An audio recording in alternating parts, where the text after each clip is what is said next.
एक बार की बात है, एक थे राजा गंभीर देव। गंभीर देव का स्वभाव बिल्कुल उसके नाम के विपरीत था। वह मनोरंजन प्रिय और खाने का शौकीन था। राजा एक नंबर का आलसी और डरपोक था। युद्ध करने से डरता था। उसे खाने का इतना शौक था कि राजा होते हुए भी उसकी तोंद लटकती थी। वह न कभी व्यायाम करता न युद्ध का अभ्यास। क्या बात है महाराज, आज आप फिर व्यायाम के लिए नहीं आए? क्या करूं मंत्री, तुम तो किसी काम के नहीं हो। सारे राज्य का कार्य मुझे संभालना पड़ता है। कल रात देर तक सोचता रहा कि राज्य का विकास कैसे किया जाए, इसलिए सुबह आंख नहीं खुली। मंत्री मुंह बनाकर रह जाता है। वह जानता है कि राजा व्यायाम न करने के लिए कोई न कोई बहाना बनाता रहता है। ठीक है महाराज, चलिए युद्ध का अभ्यास कर लीजिए। युद्ध का अभ्यास? नहीं, बिल्कुल नहीं। मुझे युद्ध करना बिल्कुल पसंद नहीं। जमीन के लिए लोगों को जान से मारना भला कहाँ की इंसानियत है। मैं कभी युद्ध नहीं करूंगा और न ही युद्ध का अभ्यास करूंगा। महाराज, माना कि आपको युद्ध के नाम पर होने वाली मारकाट से सख्त नफरत है, पर यदि कोई दूसरा राजा हमारे राज्य पर आक्रमण करेगा तब तो आपको युद्ध करना ही पड़ेगा।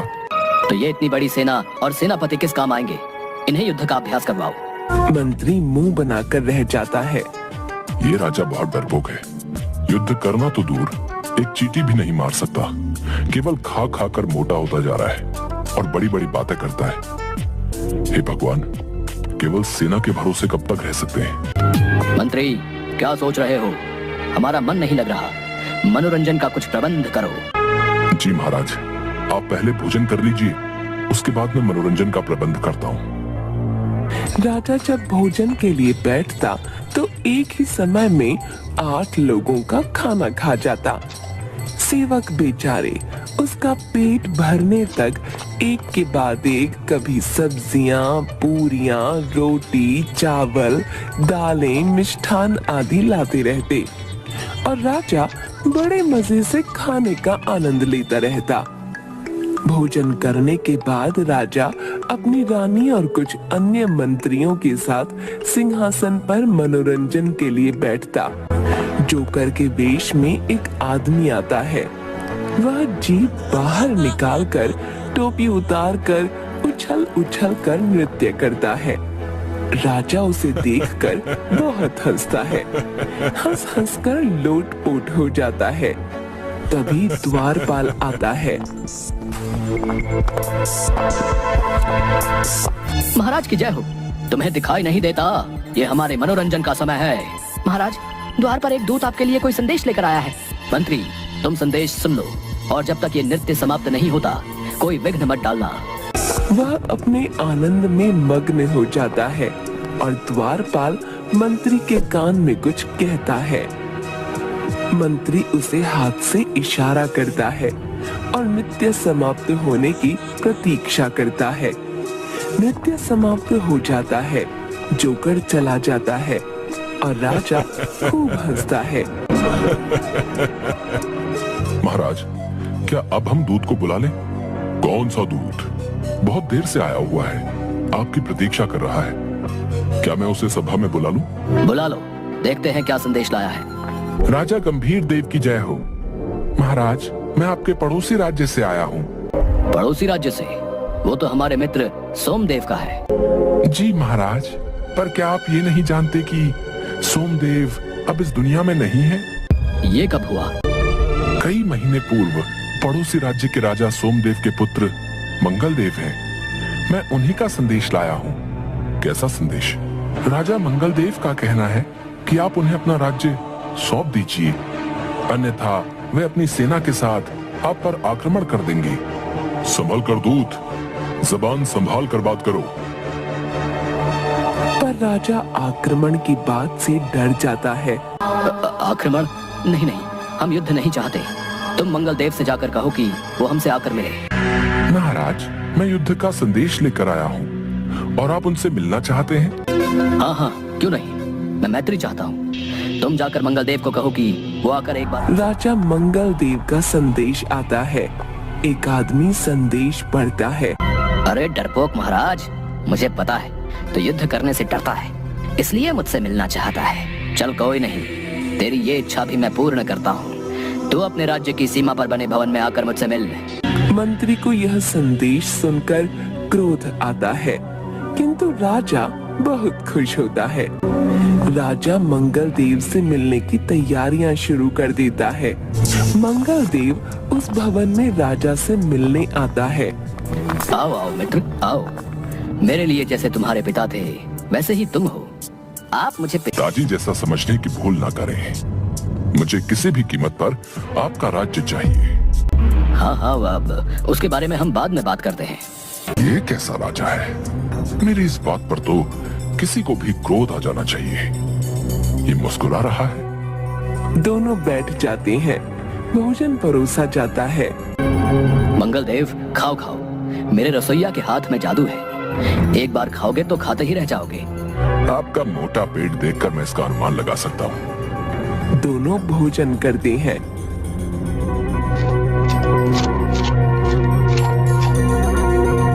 वाह, क्या बात है। भोजन तो वाकई बहुत स्वादिष्ट है। मैं न कहता था मेरे रसोइया के हाथ में जादू है।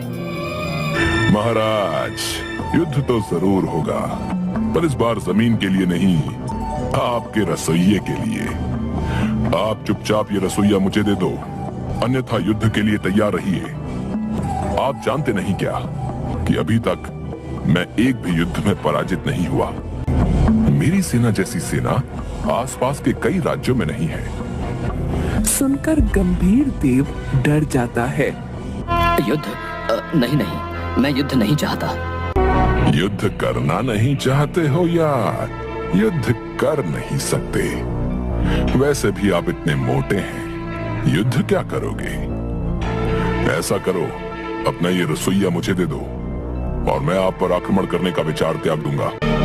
नहीं नहीं, मैं ये रसोइया तुम्हें किसी भी कीमत पर नहीं दूंगा। तुम्हें राज्य चाहिए ले लो, पर रसोइया नहीं दूंगा। महाराज, ये क्या कह रहे हैं?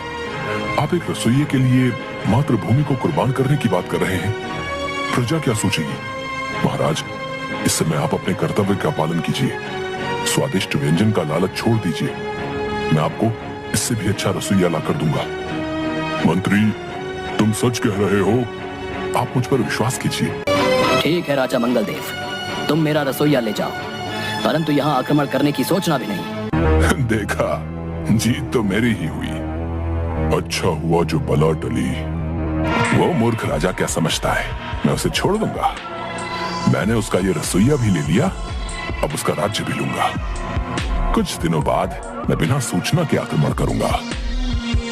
आक्रमण की तैयारी करो, अब हम बिना बताए आक्रमण करेंगे। वहीं दूसरी ओर गंभीर देव अपने ऐश्वर्य और आराम के जीवन में मस्त था। मंत्री दूसरा रसोइया ले आता है। आज कैसे व्यंजन बनाए हैं, बिल्कुल भी लाजवाब नहीं है। मंत्री, ये रसोइया बदलो। महाराज, 2 दिन पहले तो बदला था और उससे 4 दिन पहले भी। तुमने ही तो कहा था कि तुम सर्वश्रेष्ठ रसोइया ढूंढ कर लाओगे। अब तुम्हें लाना पड़ेगा, वरना तुम मेरे लिए खाना बनाओ। वैसे भी तुम बहुत अच्छा भोजन बनाते हो। ये कैसा राजा है, इसे खाने और हंसने के सिवा कुछ और नहीं सोचता। मंत्री बेचारा एक और रसोइया लेकर आता है और राजा को इसका बनाया भोजन पसंद आता है। हाँ, बहुत स्वादिष्ट भोजन बना है। इसी रसोइये को रखो, इसके सिवा और कोई मेरा भोजन नहीं बनाएगा। हे भगवान, धन्यवाद। नहीं तो सारा काम छोड़कर मैं केवल रसोइया ही ढूंढता फिरता। कुछ दिनों बाद राज्य सभा में सभी बैठे थे, तभी द्वारपाल दौड़ कर आता है। महाराज की जय हो। क्या आफत आ गई है जो तुम इतनी जोर से बोल रहे हो? महाराज, वो अभी सेना से खबर आई है, मंगल देव ने अचानक आक्रमण कर दिया है और हमारी सेना बौखला गई है। यह खबर सुनकर राजा डर जाता है। क्या? महाराज, आप घबराइए मत, मैं देखता हूँ। महाराज, हमारी सेना मंगल देव की सेना का सामना कर रही है। आप जाइए, युद्ध कीजिए। आपके बिना सेना का मनोबल कैसे बढ़ेगा? युद्ध? युद्ध? ना बाबा ना, मुझसे नहीं होगा। बहता हुआ रक्त देखकर मेरा जी घबराता है। तभी एक और सेवक मंत्री के पास आता है। गुप्तचर बोलो, क्या पता लगा है? मैंने तुम्हें मंगल देव के बारे में सब कुछ पता करने के लिए कहा था। सेवक मंत्री के कान में कुछ कहता है। मंत्री कई सेवकों को बुलाकर कहता है, पूरे राज्य में यह अफवाह फैला दो कि राजा के महल के बाहर जितने भी पेड़ लगे हैं उन पर भूतों का वास है, और सभी नागरिकों को महल में बनी गुप्त सुरंग के द्वारा राज्य से बाहर निकालो। मंत्री जी, ये अफवाह फैलाने का क्या कारण है? गुप्त सूत्रों से पता चला है कि मंगल देव की प्रजा अंधविश्वासी है और वो स्वयं भी भूत आत्मा आदि के अस्तित्व में विश्वास करता है। वो इसके नाम से भी डरता है। इस समय सभी की जान बचा यही एक उपाय है। हमारी सेना मंगल देव की सैन्य शक्ति का सामना अधिक समय तक नहीं कर सकती। सभी सेवक बाहर जाकर तेजी से यह अफवाह फैला देते हैं और थोड़ी ही देर में महाराज, सुनने में आया है कि गंभीर देव के महल के बाहर लगे सभी पेड़ों पर भूतों का वास है। क्या वहाँ तक जाना उचित है? क्या भूत? पहले तो नहीं सुना था महाराज। अभी तक तो ये सुनने में आया है कि हमारे कुछ सैनिक जो वहाँ गए थे। और सेना दोनों को यहीं तक सीमित रखो। गंभीर देव अपने महल से जरूर बाहर आएगा। वहीं दूसरी ओर मंत्री अपनी चतुराई से राजा और सभी नागरिकों को राजमहल में बनी गुप्त सुरंग द्वारा राज्य से बाहर निकालकर उनके जीवन की रक्षा करता है।